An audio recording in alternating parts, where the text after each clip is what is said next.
நான் மதுரையிலிருந்து வர்றேங்கிறத சொல்கிறதுக்காக மட்டுமல்ல, மதுரையை பற்றி பேசுகிறதுக்காகவும் வந்திருக்கிறாங்க.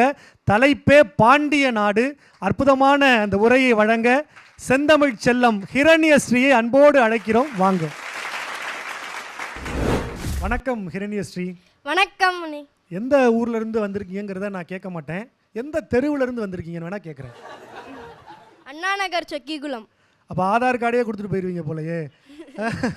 வீட்டு நம்பரு, ஆதார் கார்டு எல்லாத்தையும் கொடுக்க நாங்கள் தயாராக இருக்கோம். நாங்கள் மதுரைக்காரங்க அப்படிங்கிற கெத்தோட இந்த மேடையில் வந்து நின்றுருக்கீங்க. ஒரு அற்புதமான வாய்ப்பை சங்கரா தொலைக்காட்சி உங்கள் கைகளில் கொடுத்துருக்கு. இந்த நிமிடங்கள் உங்களுக்கானது. சிறப்பாக பேசுங்க. வாழ்த்துக்கள். நன்றி. பாண்டிய நாட்டின் பணிவுமிக்க வணக்கங்கள். கடமமர காற்று கட்டுடமிழும் கவிபாடும் எங்கள் பாண்டிய நாட்டில் 4 வேதங்களாய் 4 புற கோபுரங்கள் நடுவே மௌனமாய் புன்னகைக்கும், பார்த்தாலே பரவசமடையும் அளவிற்கு பக்தி பெருக்கெடுக்கும் எங்கள் பாண்டிய நாட்டின் அரசி அன்னை மீனாட்சி தாயை கொண்ட நாடு எங்கள் பாண்டிய நாடு. தென்மதுரை தமிழோடு தேன் வந்து சேர தென்னவனாம் பாண்டியனும் தொழுத ஊரே எங்கள் பாண்டிய நாடு. அன்புதான் கடவுள் என்பார்கள். அந்த கடவுளையும் காதலையும் காண வேண்டுமாம். எங்கள் பாண்டிய நாட்டில் உள்ள அழகர் மலைக்கு வாருங்கள். அழகு தமிழ் பேசி பைந்தமிழ் கற்க எங்கள் பாண்டிய நாட்டிற்கு வாருங்கள். ஏன் தெரியுமா?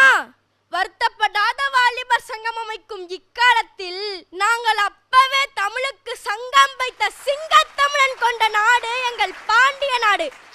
வாய் கோபம் ஏற பேசினால் கைகள் கோபம் தீர பேசிவிடும். நாங்க வம்பு சண்டைக்கு போவதில்லை, வந்த சண்டையை விடுவதில்லை. பெண்ணையும் மண்ணையும் பற்றி தப்பிக்கூட தவறாமல் பேசாதீர்கள், பின்னர் அழுக்காமல் அருவாள் பறக்கும். ஏறு தழுவி வீரம் விளையும் நாடு எங்கள் பாண்டிய நாடு. வீரமிக்க இளைஞர்களை கொண்ட நாடு எங்கள் பாண்டிய நாடு. வீட்டை கட்டிப்பார், கல்யாணம் மன்னிப்பார் என்பார்கள். ஏனென்றால் அது அவ்வளவு சுலபம் இல்லை. ஆனால் நாங்கள் திருமலை நாயக்கர் கோட்டையையும் கட்டினோம். அன்னை மீனாட்சிக்கும் அப்பன் சுந்தரேஸ்வரருக்கும் திருமணம் செய்து அழகு பார்த்தோம். நான் மாடக்கூடல் நாகரிகத்தின் கூடல், தூங்கா நகரம் துக்கங்களை துரத்திவிடும் நகரம், விழா நகரம் வில்லாடிய நகரம், மீன்கொடி நகரம் என் தாய் மீனாட்சியின் பிறப்பிடம். இன்னும் சொல்லிக்கொண்டே போகலாம். அவ்வளவு அழகும் வளமும் நிறைந்தது எம் பாண்டிய நாட்டில். இப்படி ஒரு பக்கம் பெருமை பேசி பேசி நாமும் கெட்டு நம் நாட்டையும் கெடுக்கிறோம். ஏன் தெரியுமா? அழகர் ஆடி வரும் வைகையில் புனித நீர் ஓடும் பாதையில் இப்போது கழிவு நீர் ஓடுகிறது. பொற்றாமரை பூவினால் மணந்த எம் நாடு இன்று குப்பை கூலங்களால் துர்நாற்றம் அடிக்கிறது பல இடங்களில். ஜல்லிக்கட்டில் வீரம் காண்பித்த எம் இளைஞர்கள் இன்று மதுவிற்கு அடிமையாகும் அவல நிலை ஏற்பட்டுள்ளது. பச்சை பசேல் என்ற நெல்மணிகள் விளைந்த இடத்தில் இப்போது இடம் விற்பனைக்கு என விளம்பர பலகை உள்ளது பல இடங்களில். இங்கு விவசாயம் எங்கே? இப்படி இருந்தால் நாளை நம் சந்ததிக்கு பாண்டிய நாட்டின் பெருமைகளாக எதை காட்டப் போகிறோம்? குறைவில்லா சமுதாயம் படைக்க கூப்பிடும் இந்த குழந்தையின் குரல் கேட்டு எழுந்து வா மாமதுரையே. நன்றி, வணக்கம். ரொம்ப அழகாக பேசியிருக்கிறாங்கண்ணே. அருவாவை பற்றியெல்லாம் பேசியிருக்கிறாங்க. அவங்கள்ட்ட பேசுகிறதுக்கே பயமாக இருக்குது. ஆனால் நம்ம தொடங்குறதுக்கு முன்னாடி என்னம்மா தொடங்கலாமா பேசலாமா அப்படின்னு கேட்டால் ஆரம்பிக்கலாம் பேசலாம் அப்படின்னா எனக்கு அந்த கீ கொடுத்தா ஒரு பொம்மை பேசும்ல, அந்த மாதிரியே ஞாபகம் வந்துச்சு. ஆனால் உரையில் ரொம்ப அழகாக ஆவேசமாக பேசியிருக்கிறாங்க.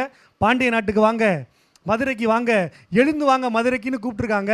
எல்லாரும் ஒரு நாள் நிச்சயமாக மதுரைக்கு வர்றோம் அப்படிங்கிற நல்ல செய்தி உங்ககிட்ட சொல்லி நல்லா பேசியிருக்கீங்க. நீங்கள் நம்புறீங்களா? தெரியல, அவங்க ஜட்ஜஸ் சொன்னாதான். தெரியல, நீங்கள் என்ன சொல்கிறீங்களோ சொல்லுங்க அப்படின்னு சொல்லியிருக்கிறாங்க. இந்த ஹிரண்யஸ்ரீ அந்த பாண்டிய நாட்டை பற்றி எப்படி பேசினாங்க? அன்பிற்கினிய அண்ணன் மணிகண்டன் அவர்கள் உங்கள் கருத்துக்களை எங்களோடு பகிர்ந்துக்கங்க. கிளிப்பேச்சு கேட்கவா வேணும். மதுரை மீனாட்சியே இளம் வயது மீனாட்சியாக மாறி கிளியை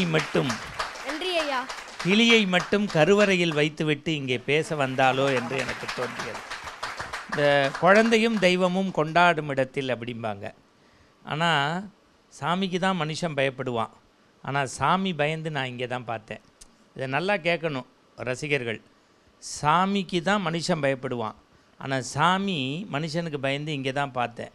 பாண்டிய நாட்டை பற்றி பேசின அந்த கிளி கடைசி வரி முடித்தோன்னே அப்பாடான ஓரக்கண்ணில் அப்பாவை பார்த்த போது தான் அது தெரிஞ்சது. அதில் இன்னொரு மகிழ்ச்சி என்னென்னா, நீ பேசினதெல்லாம் பாண்டிய நாடு, ஆனால் உன் உடையும் உன்னுடைய அழகும் ஒரு சோழ நாட்டு குந்தவை பாண்டிய நாட்டை வர்ணித்ததைப் போல எனக்கு இருந்தது. நன்றி ஐயா.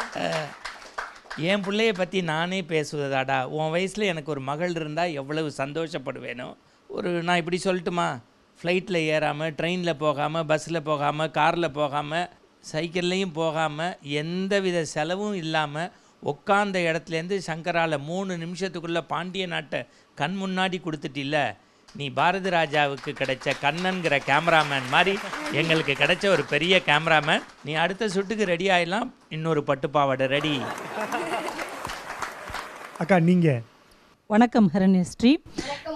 நீங்கள் பாண்டிய நாட்டை பற்றி பேசும்போது நானும் பாண்டிய நாட்டை சேர்ந்தவள் அப்படிங்கிறதுல உங்களை பார்த்து நான் ரொம்ப பெருமைப்படுறேன். நானும் பாண்டிய நாட்டுக்கு. நம்மெல்லாம் பாண்டிய நாட்டு தங்கங்கள். நம்ம மதுரையில் பிறந்து பட்டிமன்றத்தின் பிதாமகர் அப்படின்னு கொண்டாடப்படுகிற சாலமன் பாப்பையா ஐயா சொல்லுவாங்க. மதுரையை பற்றி சொல்லும்போது ரொம்ப அந்த மதுரையில் இருக்கிறவங்க அந்த உணர்வுலேருந்து வெளியில் வரவே மாட்டாங்க. மதுரையை சுற்றின கழுதை கூட வேறு எந்த ஊருக்கும் போகாதான், அந்த அளவுக்கு அந்த ஊர் பற்று இருக்கும் அப்படின்னு. எனக்கு ரொம்ப ஆச்சரியம் என்னென்னா, மதுரைக்காரங்களுக்குன்னே ஒரு கெத்து இருக்கும், ஒரு தில் இருக்கும். அவங்க அடிக்கிற கட் அவுட் கூட நீங்கள் பார்த்தீங்க அப்படின்னா, இப்போ அக்கா பொண்ணு வீட்டுக்கு காது குத்து அப்படின்னா அவங்க சும்மா அப்படி அடிக்க மாட்டாங்க. கத்தி குத்து, வெட்டு குத்து, அக்கா மகளுக்கு காது குத்து, இப்படி தான் அவங்க கட் அவுட்டே வைப்பாங்க. அந்த அளவுக்கு நான் மதுரைக்காரன் அப்படிங்கிற ஒரு கம்பீரம் எல்லாருக்குள்ளேயும் இருக்கும். ஆனால் அதில் உள்ள அந்த சிறப்புகளை சொல்லுகிற அதே நேரத்தில் நம்மக்கிட்ட இருக்கிற குறைகளையும் தீர்க்கணும் அப்படின்னு ஒரு அற உணர்ச்சியோடு அவங்க பேசினாங்க. கண்ணகி பாண்டிய நாட்டில் வந்து நிற்கும்போது, நீதி கேட்டு நிற்கும்போது, யானோ அரசன் யானே கள்வன் அப்படின்னு அந்த நெடுஞ்செழியன் விழுந்து இறந்து போயிடுறார். இப்போ அந்த இடத்துல நீதி சொல்ல வேண்டியவங்க பாண்டிமாதேவி. அவங்க ஒரு வார்த்தை சொல்கிறாங்க, ஒரு தந்தையை இழந்த ஒரு பெண்ணுக்கு இவர் உனக்கு தந்தையாக இருப்பார்னு அனுப்பி வைக்கலாம். சகோதரனை இழந்த ஒரு பெண்ணுக்கு இவர் உனக்கு இனிமேல் அண்ணனாக இருப்பார் அப்படின்னு சொல்லலாம். ஆனால் கணவனை இழந்தவளுக்கு காட்டுவது அப்படின்னு சொல்லி அவங்களும் இறந்து போயிடுறாங்க. நீதியை உயிரை கொடுத்து காப்பாற்றிய ஒரு ஊர் அப்படின்னா நம்முடைய மதுரை, நம்முடைய பாண்டிய நாடு. அங்கிருந்து அந்த அற உணர்ச்சியின் தொடர்ச்சியாக, அந்த நீதியின் குரலாக மீனாட்சியின் அன்போடு பேசிய எங்களுடைய ஹரண்யஸ்ரீக்கு ஒரு பெரிய கைத்தட்டல்கள், வாழ்த்துக்கள். சாலமன் பாப்பையா ஐயா பிறந்த மண்ணிலிருந்து, பட்டிமன்ற அறிஞர் ராஜா பிறந்த ஊர்லேருந்து வந்திருக்கிறீங்க. அந்த பேரை இந்த சங்கரா டிவியில் நிலைநிறுத்த வேண்டும் என்று உங்களை வாழ்த்துகிறேன். ரொம்ப அழகாக பாண்டிய நாடு குறித்து ஹிரண்யஸ்ரீ பேசியிருக்கிறாங்க. பாண்டிய தேசத்தினுடைய காவல் தெய்வம் அன்னை மீனாட்சி. பாண்டிய நாட்டில் எப்போதுமே மீன் ஆட்சி, ஏன்னா இங்கே மீன் தான் கொடியில் இருக்கும். அவ்வளவு அற்புதமான ஒரு உரையை வழங்கி இருக்கிற ஹிரண்யஸ்ரீக்கு அற்புதமான சங்கரா டிவியினுடைய வாழ்த்துக்களை தெரிவித்துக் கொள்கிறோம். வாழ்த்துக்கள்.